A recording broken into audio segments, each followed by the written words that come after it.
Est-ce que vous êtes là? Putain, j'ai l'impression qu'il y a du monde derrière moi. En général, quand j'ai des coups de speed, c'est qu'il va se passer un truc. Ok, alors c'est pas évident. Il y a des moments, ça monte dans le jaune, inexplicablement. Mais là, elles se sont mises à siffler l'une après l'autre. Ah putain! Chier! C'est quoi ça? Si vous aimez cette vidéo, pensez à liker et à vous abonner.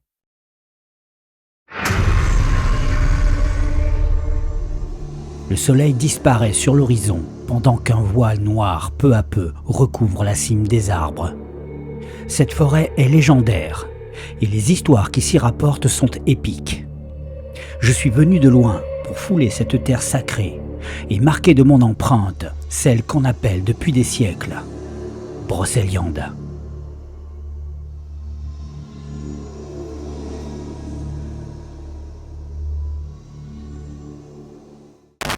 Amis bretongeois, champenois, parigeois, bienvenue dans cette nouvelle vidéo. Je vous le donne en mille, vous ne devinerez jamais où je me trouve en ce moment même précis, là maintenant, à cette seconde.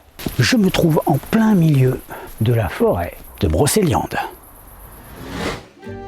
Brocéliande, appelée aussi forêt de Brocéliande, est une forêt mythique et enchantée, citée dans plusieurs textes liés pour la plupart à la légende arthurienne. Ces textes, datés du Moyen-Âge, pour les plus anciens, y mettent en scène Merlin, les fées Morgane et Viviane, le roi Arthur, ainsi que certains chevaliers de la table ronde. D'après ces récits, la fontaine de Brocéliande héberge le Val sans retour, où Morgane piège les hommes infidèles jusqu'à être déjoué par Lancelot du Lac. Le premier texte à la mentionner est le roman du Roux, rédigé par le poète normand Wace vers 1160. C'est dans les textes postérieurs que Brocéliande trouve son nom actuel et la plupart de ses attributions sans que sa localisation physique soit évidente. La première revendication physique de cette forêt légendaire remonte au 30 août 1467 lorsque les usements et costumes de la forêt de Brécilienne sont écrits au château de Compère par un certain Laurens. Au début du XIXe siècle, Brocéliande est assimilée à la forêt de l'Orge, dans le département des Côtes-d'Armor, en Bretagne. Depuis les années 1850, différents auteurs l'associent surtout à la forêt de Paimpont, en Ille-et-Vilaine, au point que cette théorie devient la plus largement admise par la culture populaire. Seules les communes situées autour de la forêt de Paimpont utilisent le nom de Brocéliande. L'origine de la légende vient du 5e siècle après Jésus-Christ.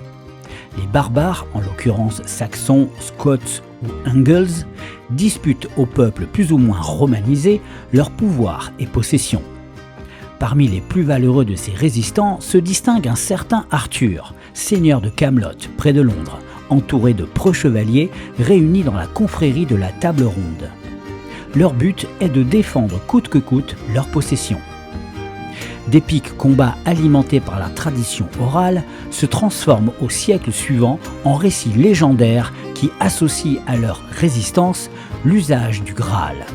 Ces péripéties guerrières se diffusent bientôt d'un côté à l'autre de la Manche, jusqu'à inspirer la littérature médiévale.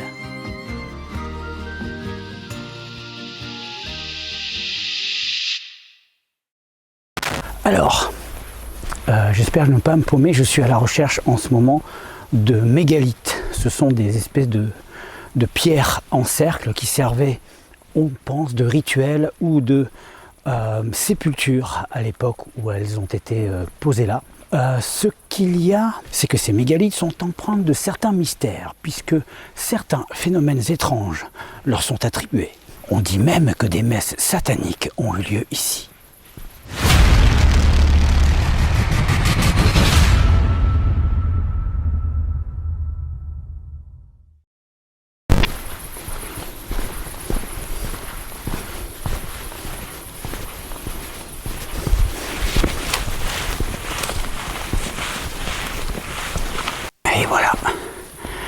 Alors je ne sais pas exactement de combien elle date, puisque je n'ai rien trouvé sur internet qui puisse me donner une information fiable par rapport à ça.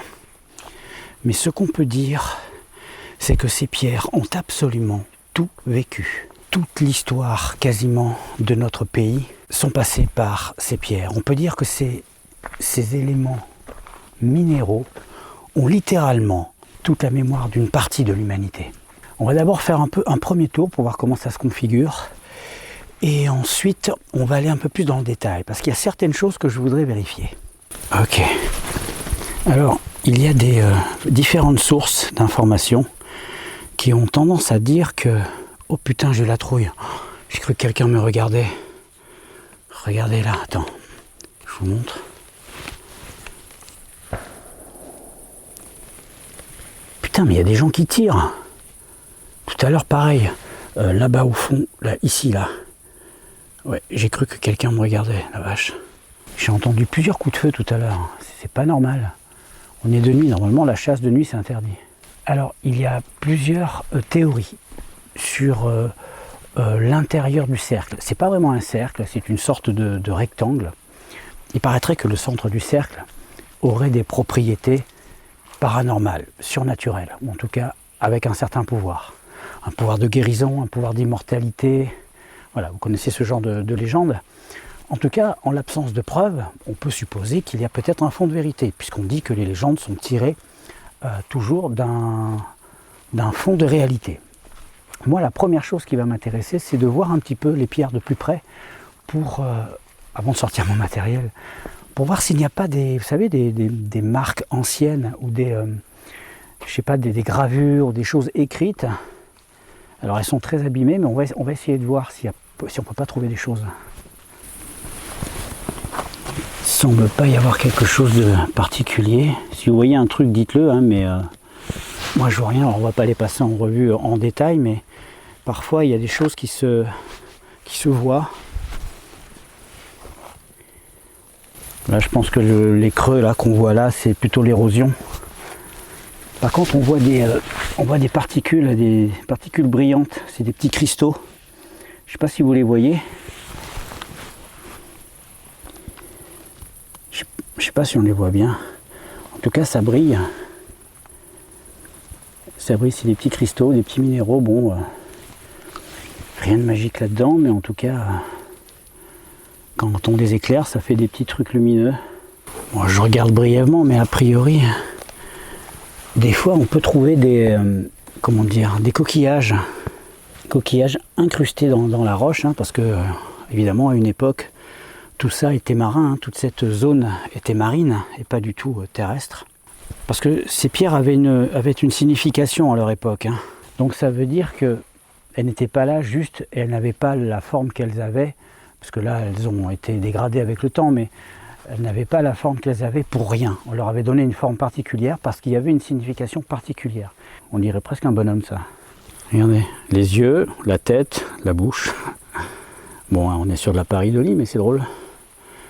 Celle-là est la plus intéressante. Bah, vous voyez, déjà il y a un escargot. Ok, on s'en fout. Après, on voit des stries là, comme si la pierre avait été taillée ou coupée, ou un peu comme quand on casse un silex, il va se casser en biseau, et du coup, ça fait un peu penser à ça, sauf que c'est des traces longitudinales, enfin plutôt traversières, je crois que c'est comme ça que ça se dit, comme si la pierre avait été taillée ou entaillée. Là, vous voyez, c'est lisse. C'est complètement lisse. Là, c'est rugueux, comme si ça s'était effrité. Mais là, c'est lisse, comme si ça avait été tranché, taillé.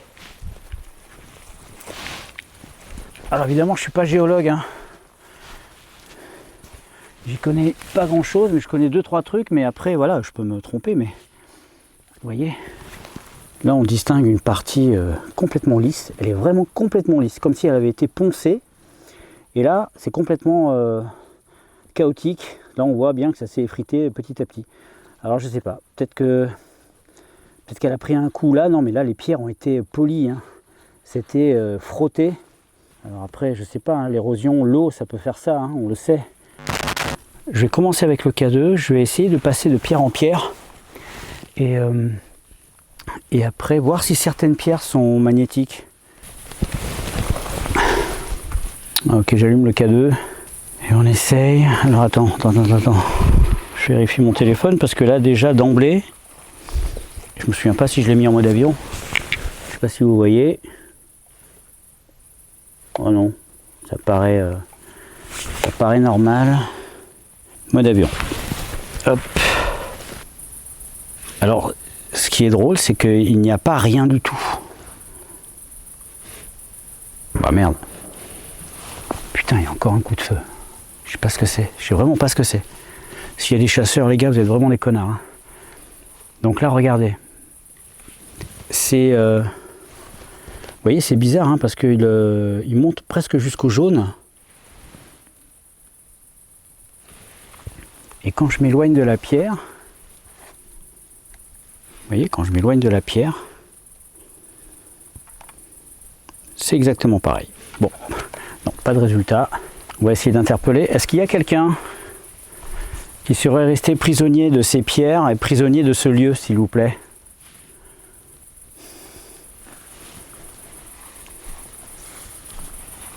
Vous recevez beaucoup de monde, et peut-être pas des personnes comme moi, qui viennent là pour communiquer.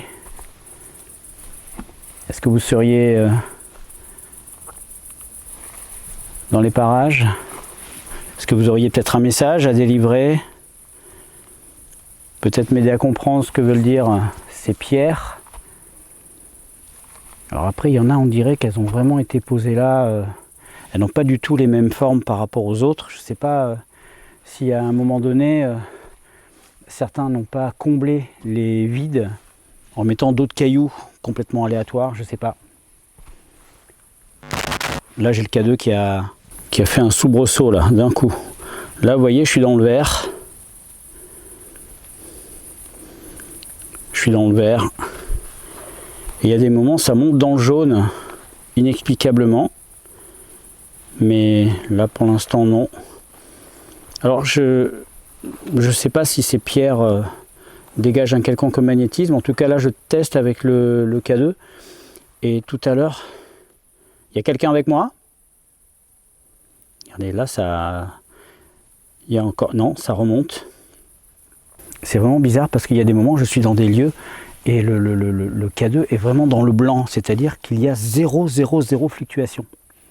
Ça veut dire que si là, il y a une fluctuation, c'est qu'il y a quand même un soubresaut magnétique. Regardez. Ça monte dans le vert et c'est franc, quoi. C'est pas... Alors ça ne veut pas dire qu'il y a quelque chose avec moi en ce moment, mais ça veut dire que c'est pas complètement dénué de magnétisme dans le coin. C'est peut-être la roche. On est peut-être sur une zone magnétique, allez savoir. Mais est-ce que le magnétisme terrestre est suffisamment puissant pour déclencher un K2? Je ne suis pas sûr. Je pense qu'il faut des appareils beaucoup plus pointus. S'il y a des entités ou des choses par ici, on va essayer de les interpeller autrement. Je vais tenter une autre expérience, s'il vous plaît. Approchez-vous de moi. Et je vais vous expliquer ensuite comment je souhaite communiquer avec vous. Je vais placer des pods. Je vais placer mon capteur de présence par là-bas et je vais placer mon pod un peu plus loin là-bas. Et je vais faire une captation de PVE. Ok, je vais poser celui-là. Alors je vais les poser aux extrémités comme ça.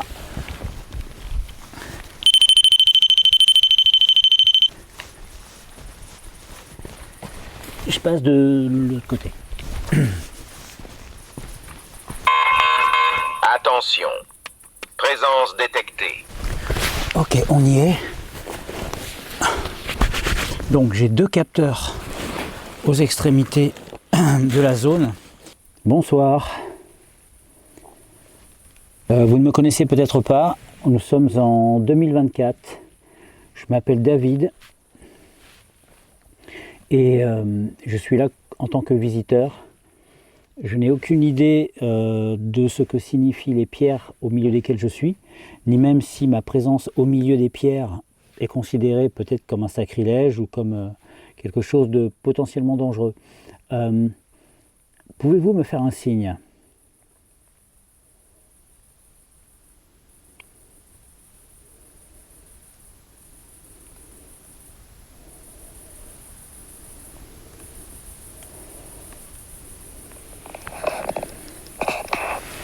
ne me connaissez peut-être pas, nous sommes en 2024. Pouvez-vous me faire un signe?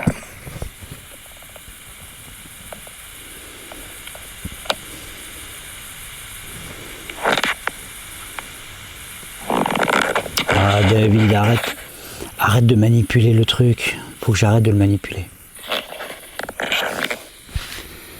Non, laisse tomber, il vaut rien celui-là.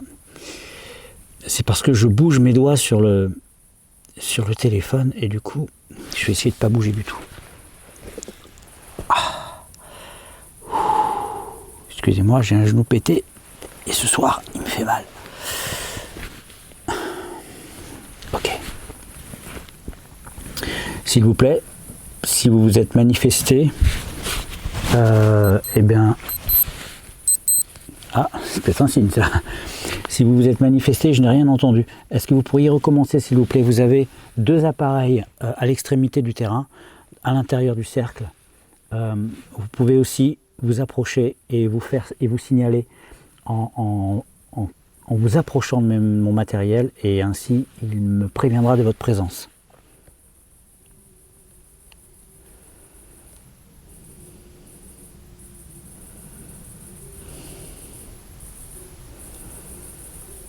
Ok, donc là j'ai pas bougé. J'ai encore ces cons là-bas qui tirent. Ok.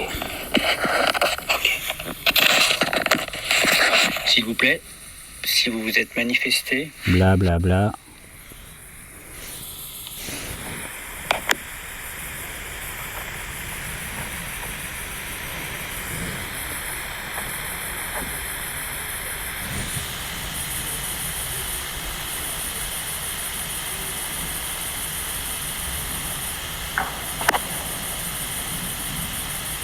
Ah non, c'est le coup de feu, c'est le coup de feu.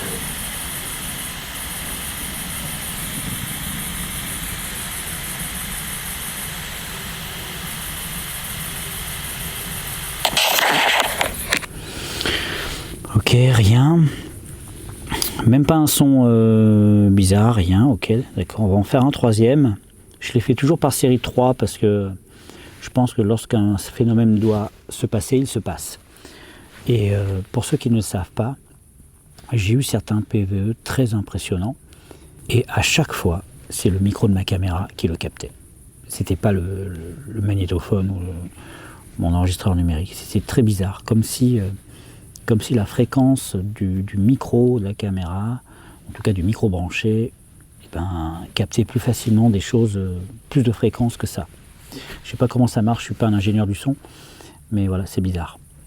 Vous pouvez vous manifester à moi de différentes façons, hein, vous l'avez vu, mais vous pouvez aussi essayer de parler par l'intermédiaire du micro de ma caméra, en vous approchant de moi. Mais il va falloir que vous le fassiez de façon claire. Je vous écoute.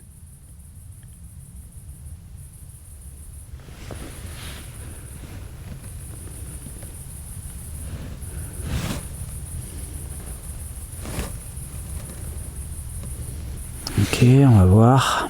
Mais il va falloir que vous le fassiez de façon claire. Ça c'est moi.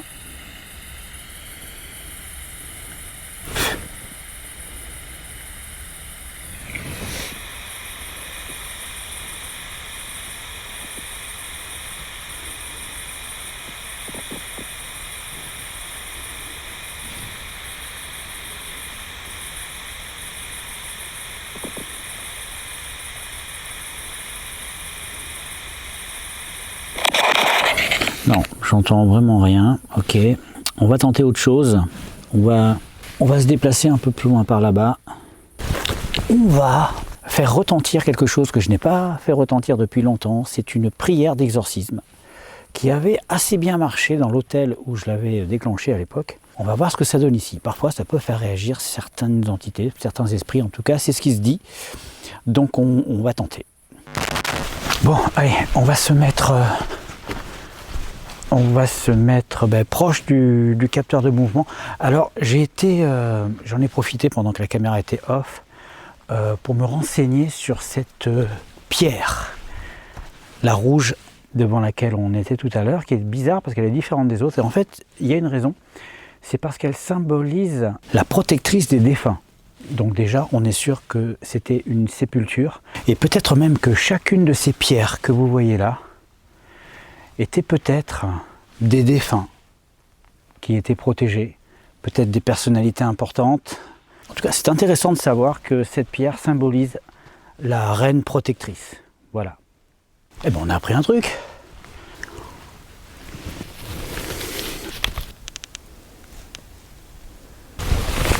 Ok, alors, je vais activer la prière d'exorcisme.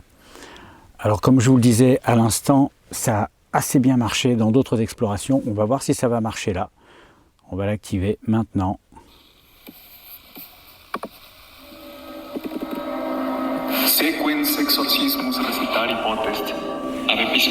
C'est un peu flippant quand même, mais bon, on va voir.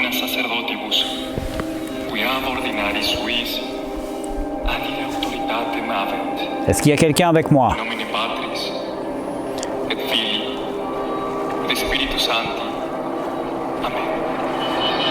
Quelqu'un qui voudrait communiquer et qui serait stimulé par cette prière d'exorcisme.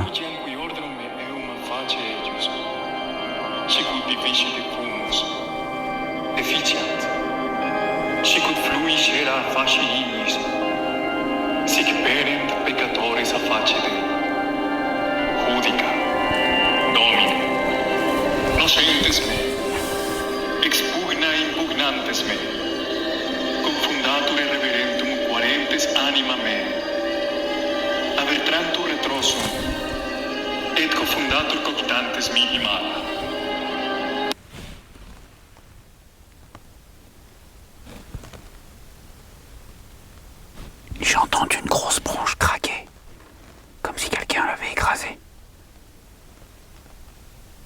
Et quelqu'un?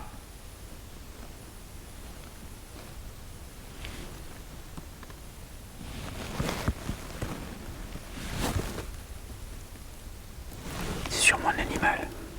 Mais ça fait toujours flipper. Dans les bois, on pense toujours à quelqu'un, mais il n'y a pas de raison. Si c'était une personne, elle aurait une lampe torche, je pense. À moins que ce soit un gros vislard, mais... Ok, on reprend.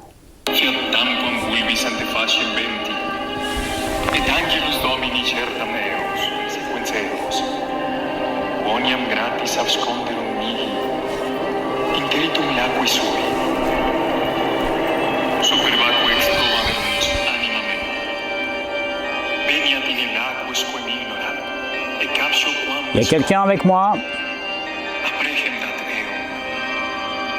Manifestez-vous.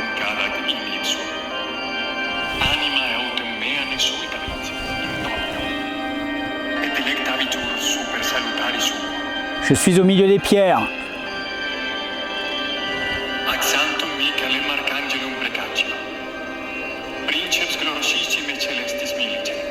Qui est là? Manifestez-vous. Est-ce qu'il y a quelqu'un?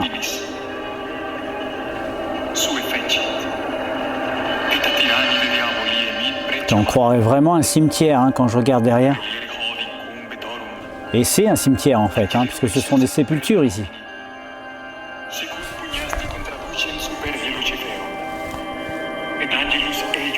Est-ce qu'il y a quelqu'un?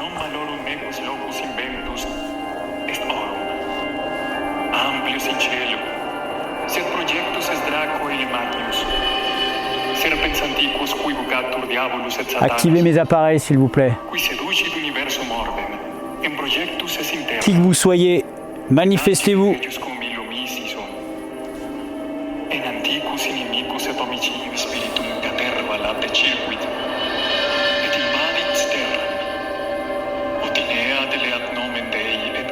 Essayez de me toucher s'il vous plaît. Touchez-moi. Essayez de me toucher s'il vous plaît.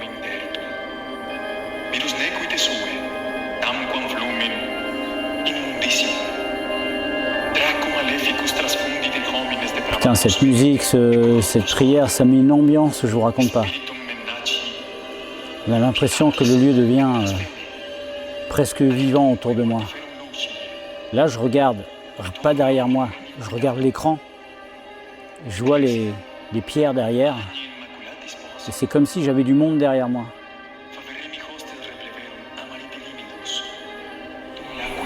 Qui est là? Est-ce qu'il y a des défunts sous mes pieds en ce moment? Très certainement, très certainement. Ici c'était un lieu de culte. Qui est là?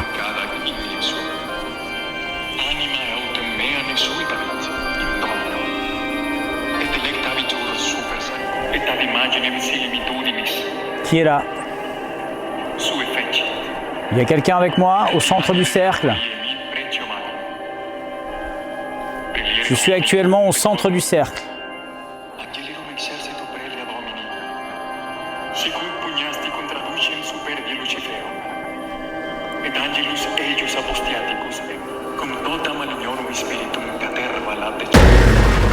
Oh putain, j'ai eu la trouille. C'est ma lampe qui a bougé et en fait j'ai cru qu'une branche d'arbre au fond, là, une espèce de tronc, j'ai cru qu'il y avait quelqu'un. Je vous défie de vous pointer dans une forêt avec un truc, une musique comme ça. Je peux vous dire que... Ok, je vais changer d'expérience.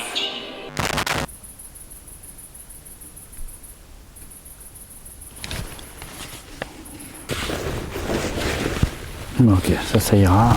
Hop.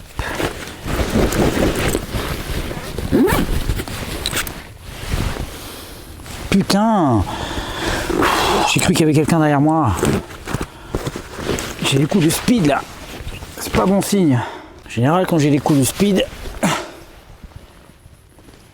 c'est qu'il va se passer un truc. Ok, je vais tenter de me déplacer les yeux bandés dans tout l'espace là, autour des pierres, dans tout cet espace. Je vous montre un petit peu le périmètre. Là, bon là je suis assez proche du bord. Et après jusque là-bas si je peux, si je me cogne pas d'ici là. En tout cas l'idée, voilà, c'est d'essayer de faire une captation en les invitant à venir alors que je ne vois plus rien. Parfois ça peut les rassurer et les inciter à s'approcher. Bon, j'ai horreur de ce truc là, même si c'est sympa à regarder, je me mets à votre place. Parce que voilà, parce qu'on peut trébucher, parce que bon là ça risque pas grand chose, je risque de juste m'écraser la gueule sur une pierre, mais sinon c'est tranquille. S'il vous plaît, je me trouve actuellement au centre du cercle. Enfin, je crois. Je vais me déplacer comme je peux, en espérant que vous vous approchiez de moi. Et que vous tentiez peut-être de me toucher l'épaule, peut-être, ou la main, ou une partie de mon corps, ou peut-être de me parler à l'oreille, de parler à ma caméra ou d'activer mes appareils. Vous pouvez m'approcher sans crainte. Je ne suis pas du tout malfaisant. Je n'ai pas de but malveillant. Vous pouvez vous adresser à moi comme à n'importe qui voudrait juste faire connaissance. Putain, je sais plus du tout où je suis là. J'ai tourné 2-3 fois sur moi-même, je sais plus où je suis. J'espère que je suis encore dans le champ de la caméra. S'il vous plaît, est-ce que vous êtes avec moi? Merde, je sais plus dans quel sens je suis. Approchez-vous s'il vous plaît. Je suis venu de loin, je m'appelle David, nous sommes en 2024. Et je suis tout disposé à créer un contact avec vous.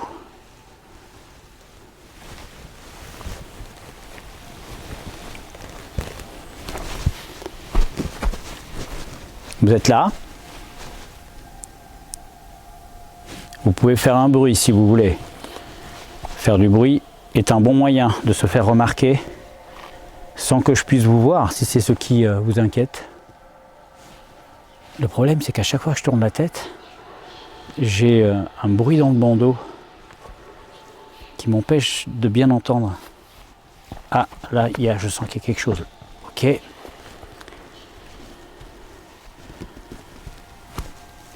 Vous êtes là? Putain, mais j'avais une pierre là, mais je la vois plus.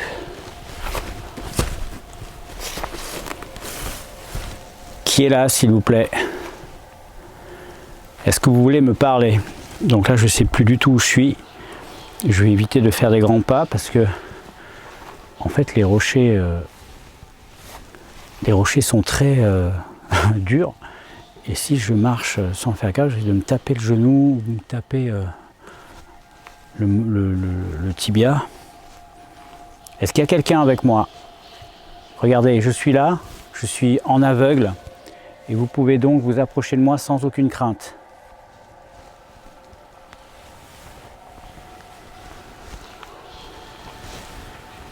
Tout ce que je vois, c'est une espèce de lumière verte. Je vois rien du tout. Il y a des moments, ça agit sur mon équilibre. Quand j'essaie d'avancer, des fois, je perds un peu l'équilibre. Je vais essayer de ne pas bouger. Je me mets là. Est-ce qu'il y a quelqu'un avec moi? Essayez de me toucher, s'il vous plaît.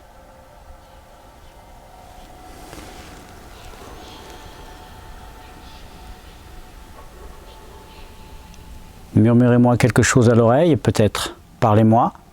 Soyez clair dans vos propos.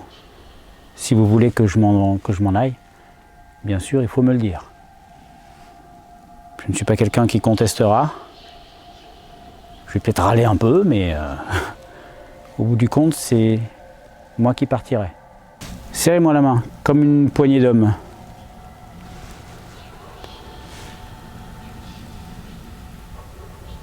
Comment on se dit bonjour?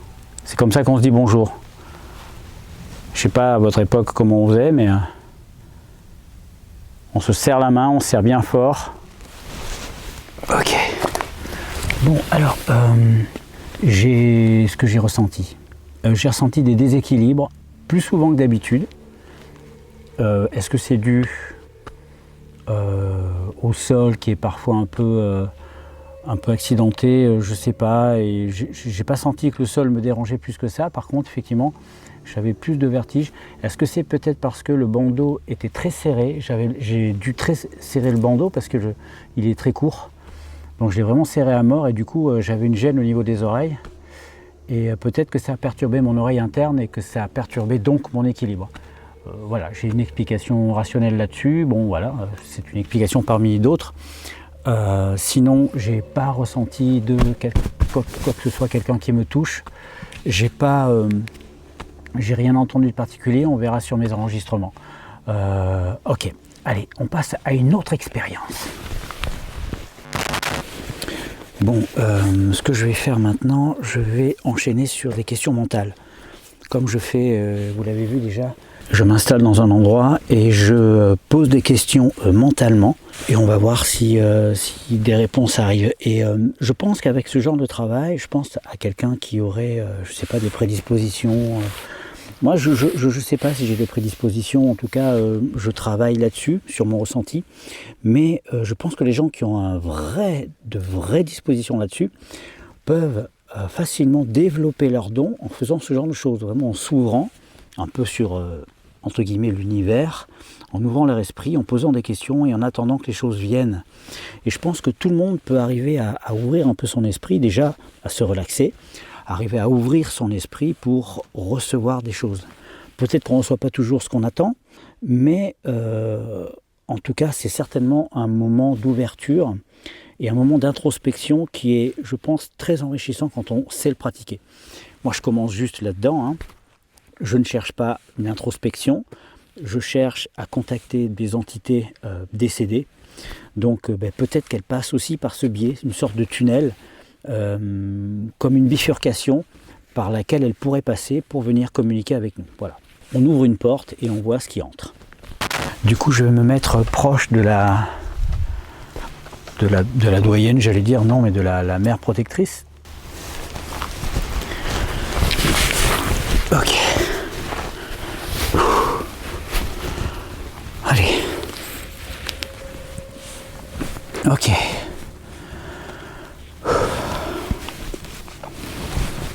Allez.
Ah putain, fais chier. C'est quoi ça? Putain, il y a une énorme bestiole qui m'a attrapé le bonnet. Ah putain, fais chier. Ah putain, fais chier. C'est mes lumières ça. C'est mes lumières qui attirent toutes les bestioles. La vache. Putain, c'était un énorme machin, ça m'a... J'ai senti les griffes, enfin les pattes qui se sont vraiment accrochées à mon cuir chevelu. Derrière, alors je pense que ça devait être un énorme papillon. Il y en avait tout à l'heure, j'en ai vu quand je suis arrivé des trucs mouse comme ça. À mon avis, ça devait être un gros papillon. Ah putain, j'aime pas ça. Putain, parce que ça me surprend quoi, on s'y attend pas là. Vu que voilà, je suis en train de chercher des esprits, des machins, et tout d'un coup il y a un truc qui vous attrape la tête là. Merde hein. Tu les jetons. Pourtant j'ai pas mes lumières sur moi, c'est bizarre qu'il m'ait calculé comme pas calculé. Allez go, on y repart. On se calme David. On se reprend. Je garde ma lampe à la main toujours, hein, parce que ma lampe c'est ma protection. S'il y a une bestiole plus gros qu'un chien qui s'approche, il faut que je puisse... Bon, allez, on reprend, sérieux, on reprend.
Ok.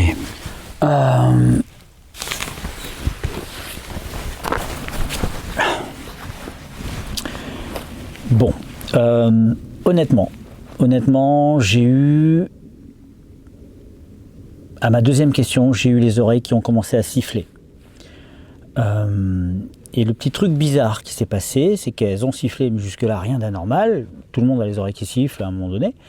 Mais là, elles se sont mises à siffler l'une après l'autre. Je ne sais pas si ça vous est déjà arrivé. Moi, ça m'est jamais arrivé. Là, je vous parle juste d'un phénomène que je ne connais pas. Voilà. Je ne savais pas que les oreilles pouvaient siffler l'une après l'autre. Et ça faisait bip, bip, bip. Et ça a fait ça pendant une trentaine de secondes. Voilà, c'est ce que j'ai ressenti de bizarre. Mais j'ai pas senti que ça voulait dire quelque chose. J'ai pas senti que c'était un langage quel qu'il soit, ni qu'on voulait me répondre. Voilà, c'est tout ce que j'ai ressenti pendant cette session. Bon, je vais faire une autre expérience. Je vais tenter l'expérience des miroirs que j'avais déjà testé, mais cette fois, je vais essayer de l'améliorer. Je vais tenter d'utiliser 2 miroirs pour essayer qu'ils se reflètent l'un dans l'autre, et qu'ensuite derrière on distingue plusieurs reflets d'une même chose. Voilà, les croyances des rituels de miroir pensent qu'effectivement c'est une porte vers l'autre dimension. Donc on va essayer de tester ça à nouveau. Et l'expérience de miroir, c'est vraiment quelque chose que que je vais garder au niveau de mes explorations parce que je la trouve très intéressante et très symbolique. Donc voilà.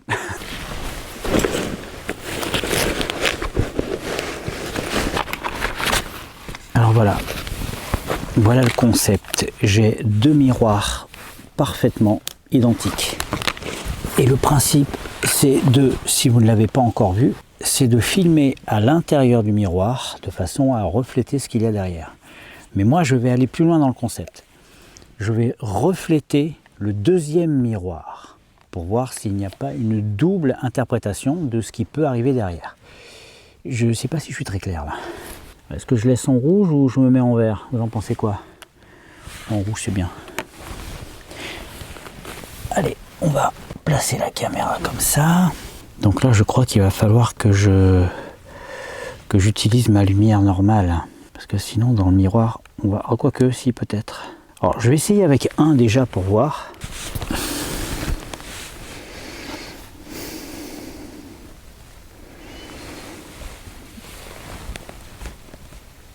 D'accord. Il faut que ce soit là. Ok, alors c'est pas évident. C'est pas évident parce que tenir un miroir c'est bien, mais en tenir 2 plus filmer. Ok, mais attends, comment ça se fait que j'ai... Ah oui, d'accord. Bon, allez, on teste. Aligner les 2 miroirs ensemble ne s'avère finalement pas chose facile. Je dois aligner parfaitement le premier miroir afin d'obtenir le résultat voulu. Mais je vais devoir me contenter pour le moment de 2 reflets bien distincts. Ce qui est déjà pas mal et amplement suffisant pour, qui sait, apercevoir quelque chose d'étrange.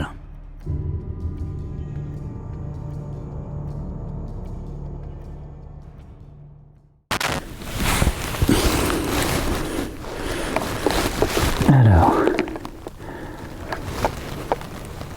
il faut que je filme derrière moi. Attendez, si j'approche ça. Est-ce que quelqu'un est avec moi? Est-ce que quelqu'un peut apparaître derrière moi ou derrière les rochers, s'il vous plaît? Vous pouvez vous refléter dans le miroir, si vous le voulez. Est-ce qu'il y a quelqu'un derrière moi?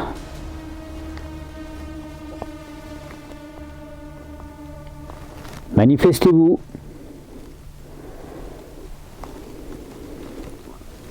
Est-ce que quelqu'un est derrière moi en ce moment? Est-ce que quelqu'un veut apparaître?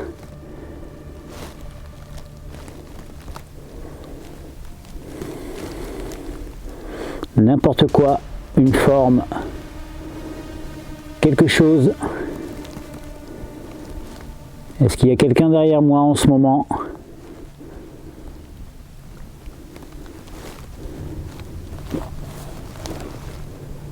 Derrière les rochers peut-être? Ou derrière moi? Qui est là? Il y a quelqu'un?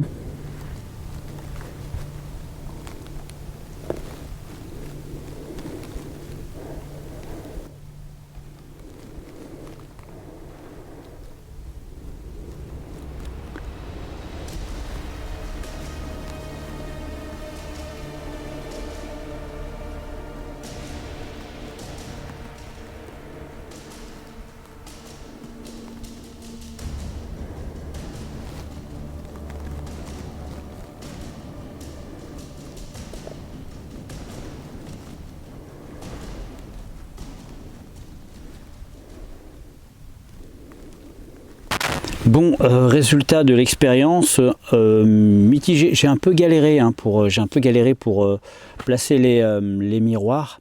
Il faudra que je recommence, que je trouve le bon système pour travailler avec les 2 miroirs.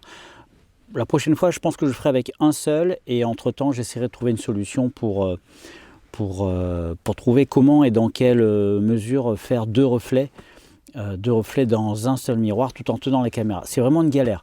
Mais par contre, l'expérience est super stressante parce que dans un miroir, forcément, la perspective de ce qui vous entoure est totalement altérée, hein, puisque vous ne voyez plus avec vraiment vos yeux, mais dans le reflet de quelque chose. Et certaines formes se désagrègent, bougent, se déplacent, donc on a l'impression qu'il y a des choses qui se passent. Donc je pense que ça peut être intéressant.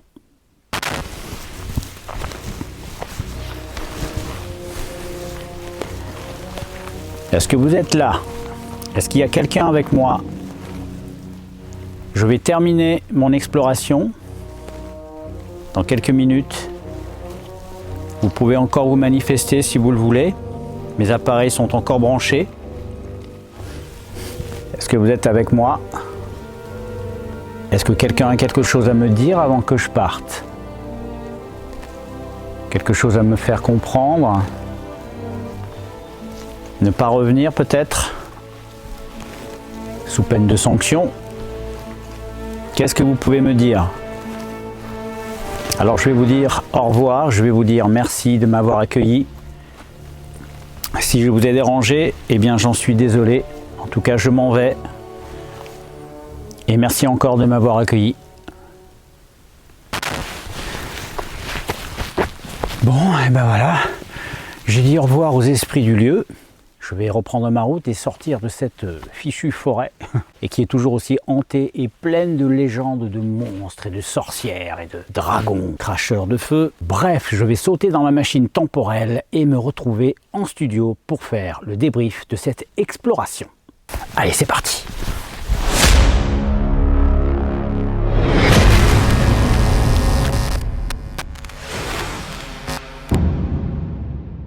Une forêt légendaire, des pierres sacrées, il n'en fallait pas plus pour me hyper et pour que je plonge complètement dans cette exploration. J'aurais été capable de faire 1000 km s'il avait fallu pour venir voir cet endroit. C'est vraiment très particulier, il y a une aura particulière qui plane au-dessus de ce lieu. Hein. C'est un lieu de rites sacrés où beaucoup de rituels ont eu lieu en son temps, puisque ça date de près de 2000 ans. Donc c'est carrément un morceau de notre histoire, hein. C'est à l'époque de Jésus.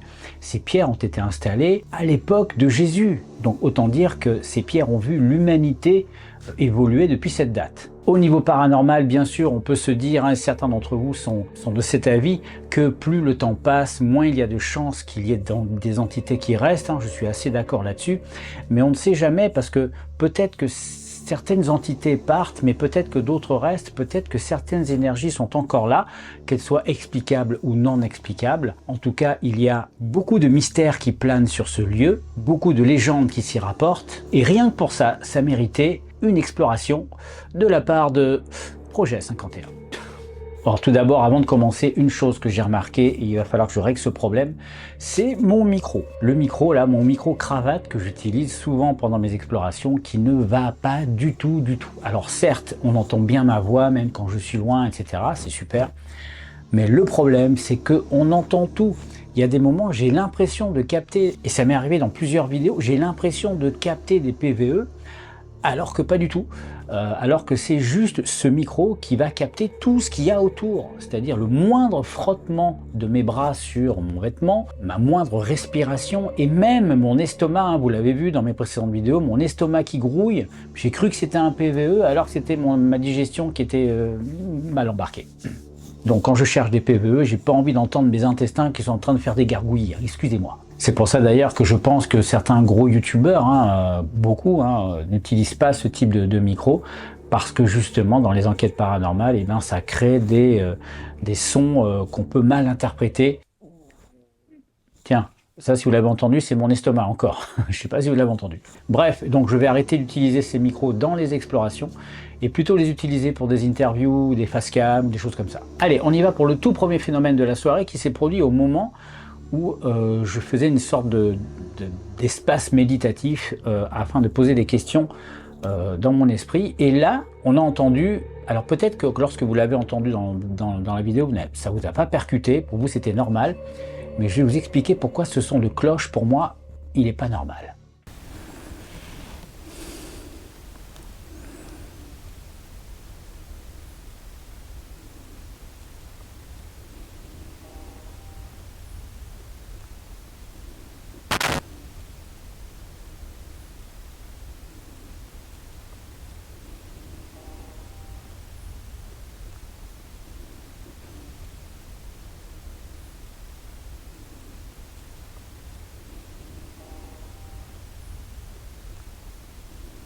Alors pourquoi il n'est pas normal pour moi? Parce qu'a priori ça peut être juste la cloche d'un village aux alentours. Eh bien c'est que moi je suis resté 4 heures sur le lieu et je n'ai pas entendu de cloche, pas une seule fois. Alors que là dans la vidéo le son est quand même audible. Alors est-ce que j'ai omis? Est-ce que j'ai pas fait attention? J'étais quand même assez attentif parce que j'ai entendu des coups de feu, j'ai entendu des voitures qui passaient au loin, il y a une petite route, alors des fois il y a des voitures qui passent. Donc j'avais quand même voilà, les oreilles attentives au bruit qui pourrait pu peut-être parasiter mes expériences, et une cloche d'église, ça peut parasiter une de mes expériences. En 4 heures, je ne l'ai pas entendu une seule fois. Et en général, lorsqu'une cloche d'église donne un seul coup, c'est que soit il est 1 heure, soit elle cloche, enfin elle cogne toutes les demi-heures, certaines cloches, je ne sais pas si elles le font toutes. Le reste du temps, elles sonnent et font tout le tour du cadran. S'il est 10 heures, elle va sonner 10 fois. Donc à aucun moment j'ai entendu ça. Il n'y a eu que ce coup de cloche. Et sur tous mes rushs, tous les 4 heures de rush que j'ai, c'est le seul moment où on entend une cloche. Et c'est ça qui est bizarre. Une cloche ne sonne pas une fois toutes les 4 heures. C'est pas possible. Donc pour moi, j'ai un mystère. Un mystère, je ne l'ai pas entendu sur les lieux, je n'ai pas entendu de cloche du tout sur les lieux, mais il y a un son de cloche qui ressemble à une cloche. Évidemment, je ne vais pas dire que c'est une cloche, ça ressemble à une cloche. Alors qu'est-ce que ça pourrait être d'autre? Ça pourrait, c'est vraiment hypothétique, mais en fonction, moi je bougeais pas du tout à ce moment-là, j'étais en position fétale. Pourquoi je dis je pense position fétale? Non, j'étais en position, voilà, en tailleur, en train de méditer. Donc ça peut pas être moi qui ai bougé, ça peut pas être moi qui ai déclenché ce son en manipulant un de mes appareils. Donc ça venait forcément de l'extérieur. Donc voilà, mystère. Après, je dis parce que ça me revient, il m'est arrivé d'être dans un village il y a longtemps, d'entendre une cloche qui sonnait une fois. Vous savez, c'est ces clochers, maintenant les clochers sont de plus en plus électroniques. Donc ils sont programmés pour... et en fait, il était défaillant. Il était plus ou moins en panne et il sonnait de façon aléatoire. Donc il sonnait une fois par-ci, une fois par-là. C'est une théorie, hein, mais je ne peux pas l'éluder. Je suis obligé quand même d'envisager toutes les possibilités. Alors pour moi, le phénomène suivant est le plus étrange. Je ne vais pas dire le plus paranormal, non, bien sûr que non, mais je vais dire le plus étrange, c'est que mes oreilles ont sifflé, vous l'avez vu. Enfin, en tout cas, je l'ai exprimé. Je vous laisse re-regarder la scène.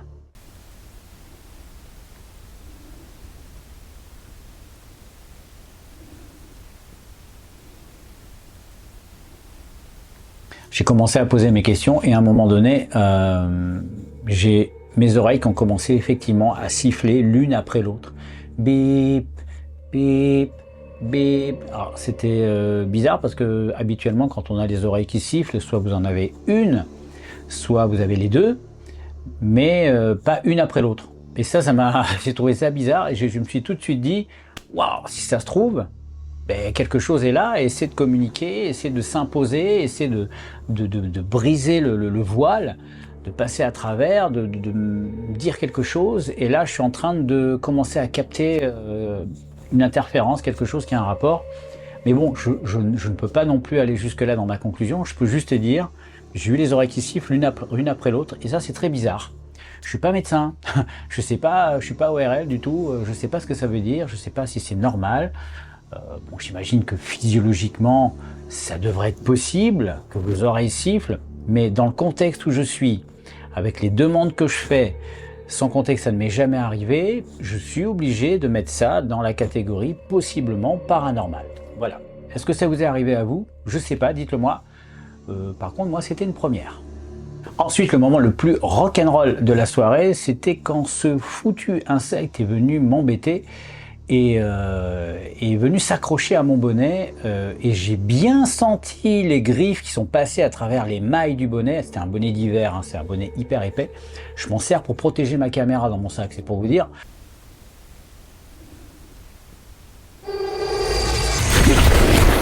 Ah putain, fais chier. C'est quoi ça? Et j'ai bien senti un animal clac, qui m'accrochait le bonnet derrière. Et j'aime autant vous dire que psychologiquement, vous ne savez pas ce qui vous accroche, vous savez que c'est un insecte, mais l'espace, c'est ça qui m'a marqué, l'espace entre les crochets, vous le percevez. Donc ça vous donne une idée de la taille de l'insecte. Et je vous jure, c'était un truc qui était au moins gros comme ça. Et dans la vidéo, je dis que c'est un papillon, et je pense que c'est un papillon parce qu'il y avait des papillons énormes. Il y en avait avec les ailes ouvertes, ils étaient bien comme ça. Et je pense que c'est un papillon là qui était attiré par mes lumières. Alors que je n'avais pas de lumière sur moi, hein, c'était ma lumière verte qui m'éclairait. C'est pour ça qu'après je me suis dit, pourquoi il vient s'accrocher à moi? Et après en réfléchissant, sur le moment j'ai pas pensé, mais en réfléchissant je me suis dit, ma lumière est verte, et ma tenue elle est verte, et mon bonnet est vert, de la même couleur que la lumière. Alors est-ce que lui il a fait la confusion, il s'est accroché comme tout insecte attiré par la lumière, voilà, je me suis dit ça. J'imagine que j'allais pas avoir un truc qui allait me piquer et me tuer, mais ça fout les jetons. Un gros insecte qui s'accroche à vous comme ça, j'aimerais bien vous y voir. Et ce qui est con, c'est qu'en regardant la scène, on le voit pas, à aucun moment. Je pense qu'il était dans mon dos et qu'il a dû il devait être accroché à ma chemise, il a dû sauter plus haut, s'accrocher là. Moi quand je suis sorti, j'ai arraché mon bonnet, et j'ai repassé la scène plusieurs fois et on ne le voit pas. Donc voilà. Alors le MF, quant à lui, a été quasiment absent.